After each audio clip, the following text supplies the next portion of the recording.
njagala okimanye nti ffe abasajja b'omulembe guno twedisrespectinze nnyo ne tweteeka mu mbeera enzibu nga bw'ogenda okulaba mu kavidiyo kano.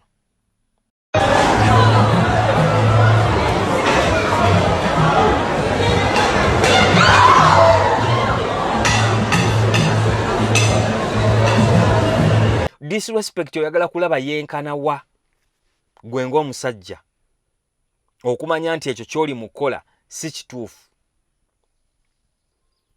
Buli lw'obeera disrespected ng'omusajja okuva ku beginning ya relationship n'olowooza nti bw'ona opropoozingira omukazi kyekigenda okukuyamba disrespect eyo eveewo, njagala okimanye nti okagudde. Actually gy'okoma okukkiriza omuntu akudisrespectinze okumuteekako n'empeta abeere naawe mu bulamu obuddako gy'akoma okukulabanga omuntu atategeera. Actually disrespect tegenda kukoma, egenda kweyongera bweyongezi unless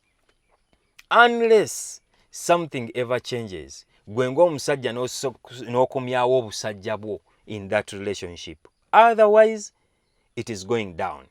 Twedisrespectinze nnyo nti kyanguyidde abakyala otudisrespectinga. You can't get respect nga gwe kennyini tosobola kwerespectinga. Okkiriza disrespect mu relationship n'omukyala n'okontinuinga n'okuba nti omupropoozingira to continue accepting disrespect n'emyaka egidda mu maaso n'olowooza nti oyo omukyala agenda kurespectinga. No, it can't be.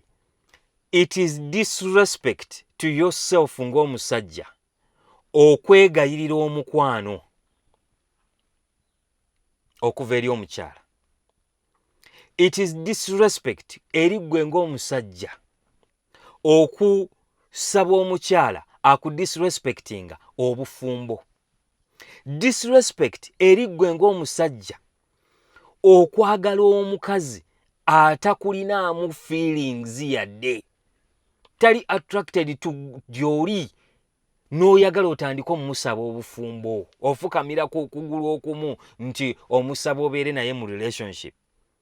It is self-disrespecting okukola ekintu bwe kityo. Era ekivuddemu, because we disrespectinze, n'omukyala agenda ku disrespectinga. Women cannot stay with a man who disrespects himself ne basigala nga bali attracted gyali. No. Noyinza osanga ng'omukyala badde disrespectinga guy ono, banne ne bamuadvisinga kakati oyo mumala akababba, genda ofukamire omupropozingire, abakyala baagala nnyo empeta. Bamuwadde akatwa.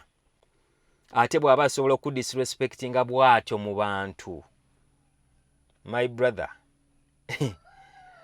ask yourself, asobola kudisrespectinga kyenkana wa in private?